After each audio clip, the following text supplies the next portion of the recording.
ನಮ್ಮ ಭಾರತೀಯ ಸಂಸ್ಕೃತಿ ಪ್ರಕಾರವಾಗಿ ಹಸುವಿನ ಮೌಲ್ಯಗಳು ಅಥವಾ ಅದ್ರ ಬಗ್ಗೆ ಇರುವಂತಹ ಒಂದಷ್ಟು ವಿಚಾರಗಳು ವೈಜ್ಞಾನಿಕವಾಗಿ ಏನನ್ನ ಹೇಳುತ್ತೆ ಅದ್ರ ಬಗ್ಗೆ ನೀವು ಹೇಳಿ. ಭಾರತೀಯರಿಗೆ ಅಂದ್ರೆ ಅಷ್ಟು ಮಟ್ಟಿಗೆ ಆ ವೈಜ್ಞಾನಿಕ ಜ್ಞಾನ ತುಂಬಾ ಪುರಾತನವಾಗಿ ಇತ್ತು ಅನ್ನೋದು ಎಲ್ಲೋ ಒಂದ್ ಕಡೆ ಸಾಬೀತಾಗ್ತಾ ಇದೆ. ಇದ್ರ ಬಗ್ಗೆ ಏನ್ ಹೇಳ್ತೀರಾ? ಹೌದು, ಇದ್ರ ಬಗ್ಗೆ ಸಾಕಷ್ಟು ವಿಜ್ಞಾನಿಗಳು ಈ ಸಂಶೋಧನೆಗಳನ್ನ ವಿಜ್ಞಾನಿಗಳು ಮಾಡ್ತಾನೆ ಬಂದಿದ್ದಾರೆ. ಯಾಕೆ ಎಲ್ಲಾ ಪ್ರಾಣಿಗಳನ್ನ ಬಿಟ್ಟು ಈ ಗೋವನ್ನೇ ಯಾಕೆ ವಿಶೇಷವಾಗಿ ಇವರು ಆರಾಧನೆಯನ್ನ ಮಾಡ್ತಾರೆ, ಅಂತಹ ಮೆಡಿಸಿನಲ್ ಪ್ರಾಪರ್ಟೀಸ್ ಎಲ್ಲ ಇದರೆಲ್ಲ ಏನಿದೆ, ಯಾಕೆ ಗೋವನ್ನೇ ಬೇರೆ ಪ್ರಾಣಿಗಳನ್ನ ಹೊರತುಪಡಿಸಿ ಗೋವಿಗೆ ಯಾಕೆ ಹೆಚ್ಚು ಮಹತ್ವವನ್ನ ಕೊಟ್ಟಿದ್ದಾರೆ ಅಂತ ಪೂರ್ವದಲ್ಲಿ ಇದೆಲ್ಲ ಕಂಡಿಡ್ಕೊಂಡಿದ್ರು. ಅಂದ್ರೆ ಹಸುವಿನ ಸಗಣಿಯಿಂದ ಹಿಡಿದು, ಹಾಲಿಂದ ಹಿಡಿದು, ಗಂಜಲದಿಂದ ಹಿಡಿದು ಎಲ್ಲವೂ ಸಹ ಶ್ರೇಷ್ಠವೇ.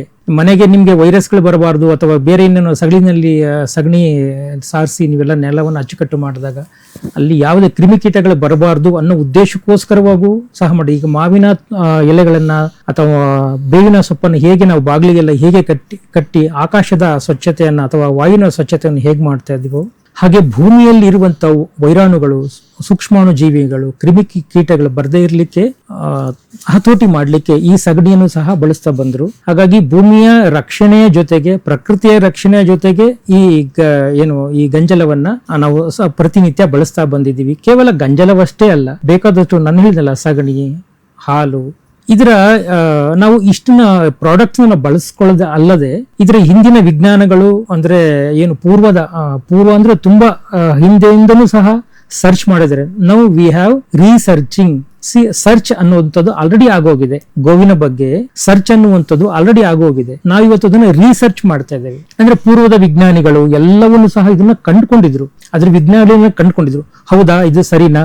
ಎಷ್ಟೋ ಪ್ರಶ್ನೆಗಳು ವಿಜ್ಞಾನಿಗಳಿಗೆ ಹುಟ್ಟುತ್ತೆ. ಹೌದು, ಇವತ್ತೆಲ್ಲ ಅದನ್ನೇ ಯಾರು ಅದನ್ನ ತರ್ಕ ಮಾಡ್ತಾ ಇದ್ರು, ಅವ್ರು ಇವತ್ತು ವಿಜ್ಞಾನವೇ ಒಪ್ತಾ ಇದೆ. ಹೌದು, ಹಸುವಿನಲ್ಲಿ ಇಷ್ಟು ಮೌಲ್ಯಗಳಿದೆ, ಇಷ್ಟು ಶಕ್ತಿ ಇದೆ, ಇಷ್ಟು ಮೆಡಿಸಿನಲ್ ಪ್ರಾಪರ್ಟೀಸ್ ಇದೆ, ನಾವು ಇದನ್ನ ಕಾಪಾಡ್ಕೋಬೇಕು ಅಂತ ಇವತ್ತಿಗೆಲ್ಲ ಹೇಳ್ತಾ ಇದ್ದಾರೆ. ಇದಷ್ಟೇ ಅಲ್ಲದೆ ನೋಡಿ, ಇವತ್ತು ವ್ಯವಸಾಯವನ್ನ ಮಾಡುವಂತ ಕೃಷಿಕ ಇವತ್ತು ಯಂತ್ರೋಪಕರಣಗಳೆಲ್ಲ ತಗೊಂಡ್ಬಂದಿದ್ದಾನೆ.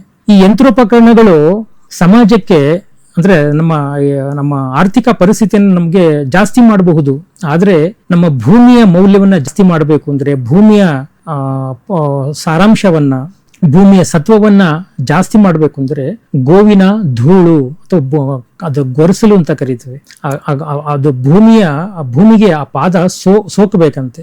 ಭೂಮಿಗೆ ಸೋಕಿದಾಗ ಎಷ್ಟು ಎನರ್ಜಿ ಭೂಮಿಗೆ ಬರುತ್ತೆ ಅಂತಾರೆ. ಹಾಗಾಗಿ ಮೊದಲೆಲ್ಲ ನಾವು ಹಸುವನ್ನ ಕೃಷಿ ಕಾರ್ಯಗಳಿಗೆಲ್ಲ ಬಳಸ್ಕೊಳ್ತಾ ಇದ್ವಿ. ಇವಾಗೆಲ್ಲ ಇದೆ, ನಾವು ಯಂತ್ರೋಪಕರಣಗಳೆಲ್ಲ ಬಂದು ಹಸುಗಳೇ ಕೇವಲ ಹಸುವಿನ ಗೋಮಾಂಸವನ್ನ ತಿನ್ಲಿಕ್ಕೆ, ಹಾಲನ್ನ ಬಳಸಲಿಕ್ಕೆ ಅಂತಹ ದರಿದ್ರ ಸ್ಥಿತಿಗೆ ನಾವೆಲ್ಲ ಬಂದ್ಬಿಟ್ಟಿದ್ದೀವಿ. ತಿನ್ನುವಂಥದ್ದು ಒಂದು ಭಾಗ ಆದ್ರೆ ಇವತ್ತು ಅದನ್ನ ಬೇರೆ ರೀತಿಯಲ್ಲಿ ನೋಡುವಂತ ವ್ಯಕ್ತಿಗಳು ತುಂಬಾ ಜನ ಇದ್ದಾರೆ. ಆದ್ರೆ ಹಾಗಂತ ಅದೇನು ತನ್ನ ಮೆಡಿಸಿನ್ ಪ್ರಾಪರ್ಟೀಸ್ ಅದೇನು ಕಳ್ಕೊಂಡಿಲ್ಲ, ಇವತ್ತಿಗೂ ಇರುತ್ತೆ. ಇವತ್ತು ನಾವ್ 2 ದಿನ ಇರ್ತೀವಿ, ಹೋಗ್ತೀವಿ. ಆದ್ರೆ ಹಸು ಅನ್ನುವಂಥದ್ದು ಸದಾಕಾಲ ಇದ್ದೇ ಇರುತ್ತೆ. ನಾವು ಉಳಿಸ್ಬೇಕು ಅದನ್ನ. ಈ ಮೆಡಿಸಿನ್ ಪ್ರಾಪರ್ಟೀಸ್ ಎಲ್ಲ ನೋಡೇನೆ ಪೂರ್ವ ವಿಜ್ಞಾನಿಗಳು ಅವರೆಲ್ಲರೂ ಸಹ ಇದನ್ನೆಲ್ಲ ಸಂಪೂರ್ಣವಾಗಿ ನಮ್ಗೆ ಅರಿವನ್ನ ಕೊಟ್ಟಿದ್ದಾರೆ. ಹಸು ಅಂದ್ರೆ ಹಸು ಅಲ್ಲಪ್ಪ, ಬೆಳಿಗ್ಗೆ ಎದ್ದ ತಕ್ಷಣ ಹಸುವಿನ ಮುಖ ನೋಡ್ಬೇಕು ಅಂತಾರೆ, ಒಳ್ಳೇದಾಗುತ್ತೆ, ಶುಭ ಶಕುನ ಅಂತಾರೆ. ಅಂದ್ರೆ ಅವಳು ಲಕ್ಷ್ಮಿ ಅಂತ ಕರೀತಾರೆ. ಈ ಹಣೆ ಭಾಗದಲ್ಲಿ ಈಶ್ವರ ಇದ್ರೆ, ಕೆಚ್ಚಲು ಭಾಗದಲ್ಲಿ ಲಕ್ಷ್ಮಿ ಇದ್ದಾಳೆ, ಬ್ರಹ್ಮ ಇದ್ದಾನೆ, ಸರ್ವ ದೇವತೆಗಳು ಆವರಿಸ್ಕೊಂಡಿದ್ದಾರೆ. ಆ ಲಕ್ಷ್ಮಿ ಅಂದ್ರೆ ದೇವತೆಗಳೆಲ್ಲ ಆವರಿಸ್ಕೊಂಡಿದ್ದಾರೆ. ಈ ಸರ್ವ ದೇವತೆಗಳು ಕೊಡುವಂತ ಫಲವನ್ನ ಏಕೈಕ ಈ ಕಾಮಧೇನು ಕೊಡ್ತಾಳೆ ಎನ್ನುವಂತಹ ಒಂದು ನಂಬಿಕೆ. ಹಾಗಾಗಿ ಸರ್ವವೂ ಸಹ ಕಾಮಧೇನುವಿನಲ್ಲಿ ಸಿಗುತ್ತೆ. ಈ ವಿಜ್ಞಾನವನ್ನೇ ನೋಡಿ ಎಲ್ಲವೂ ಇದರಲ್ಲಿ ಸಿಗೋದ್ರಿಂದ ಇದು ದೈವಿಕ ಸಮಾನ, ಇಷ್ಟು ಮೆಡಿಸಿನಲ್ ಪ್ರಾಪರ್ಟೀಸ್ ನ ಇದು ಹೊಂದಿದೆ. ಹಾಗಂತೇಳಿ ಆಗಿನಿಂದನೂ ಪೂಜ್ಕೊಂಡ್ ಬರ್ತಾ ಇದ್ದಾರೆ. ಈಗಿನ ಕಾಲದವರು ಕೆಲವು ಜನ ಅದ್ರ ಬಗ್ಗೆ ಅಸಡ್ಡೆ ತೋರಿಸಿದ್ರು ಸಹ ಇತ್ತೀಚಿನ ಅಂದ್ರೆ ನಮ್ಮ ಹಳೆಯ ವ್ಯಕ್ತಿಗಳು ಅಂದ್ರೆ ಹಿಂದಿನ ತಲೆಮಾರಿನವರು ಇವತ್ತಿಗೂ ಸಹ ಹಳ್ಳಿಗಳಲ್ಲಿ ಕೆಲವು ಸಂಪ್ರದಾಯಗಳಿದೆ. ಹಸುವನ್ನ ಉಳಿಸುವಂಥದ್ದು, ಬೆಳೆಸುವಂಥದ್ದು, ಅದಕ್ಕೆ ಸಂಬಂಧಪಟ್ಟಂತಹ ಮನರಂಜನೆ ಮಾಡುವಂತ ಕಾರ್ಯಗಳನ್ನ ಹೆಂಗೋ ಒಟ್ಟಿನಲ್ಲಿ ಉಳಿಸ್ಕೊಂಡ್ ಬರ್ತಾ ಇದ್ದಾರೆ.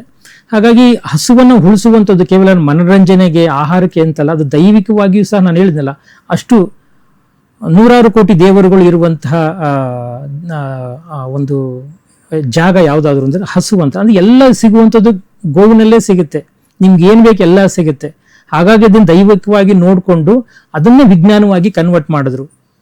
ಅದನ್ನ ಇವತ್ತು ಅದೆಲ್ಲ ಸರಿನಾ, ನಿಜನಾ ಅದನ್ನೆಲ್ಲ ನೋಡಿ ಇವತ್ತಿಗೆ ನಾವು ರಿಸರ್ಚ್ ಅನ್ನುವಂತ ಪದ ಬಳಸ್ತೀವಿ. ಹಸುವಿನ ಬಗ್ಗೆ ಬೇಕಾದಷ್ಟು ಸಂಶೋಧನೆಗಳು ಇವಾಗ ನಡೀತಾನೆ ಇದೆ. ಇನ್ನೂ ನಡೀಲಿ ಬಿಡಿ, ಇನ್ನೂ ವಾಸ್ತವಿಕ ವಿಚಾರಗಳು ಇನ್ನೂ ಗೊತ್ತಾಗ್ಲಿ ಬಿಡಿ, ಜಗತ್ತಿಗೆ ಗೊತ್ತಾಗ್ಲಿ. ಕೇವಲ ಭಾರತೀಯ ಸಂಸ್ಕೃತಿ ಅಲ್ಲ, ಇತ್ತೀಚಿನ ದಿನಮಾನಗಳಲ್ಲಿ ಬೇರೆ ದೇಶಗಳಲ್ಲೂ ಸಹ ಹಸುವಿನ ಬಗ್ಗೆ ಮಾಹಿತಿಯನ್ನ ಪಡ್ಕೊಳ್ತಾ ಇದ್ದಾರೆ. ಅದರ ಬಗ್ಗೆ ಅದರಲ್ಲಿರುವಂತಹ ದೈವಿಕ ಶಕ್ತಿ ಏನಿದೆ ಅದೆಲ್ಲ ನಾವೆಲ್ಲ ಯಾಕೆ ಉಳಿಸ್ಬೇಕು, ಬೆಳೆಸ್ಬೇಕು. ಪ್ರಾಣಿದಯಾ ಸಂಘದವರು ಸಹ ತುಂಬಾ ಒಳ್ಳೆಯ ಕೆಲಸಗಳನ್ನು ಸಹ ಮಾಡ್ತಾ ಇದ್ದಾರೆ.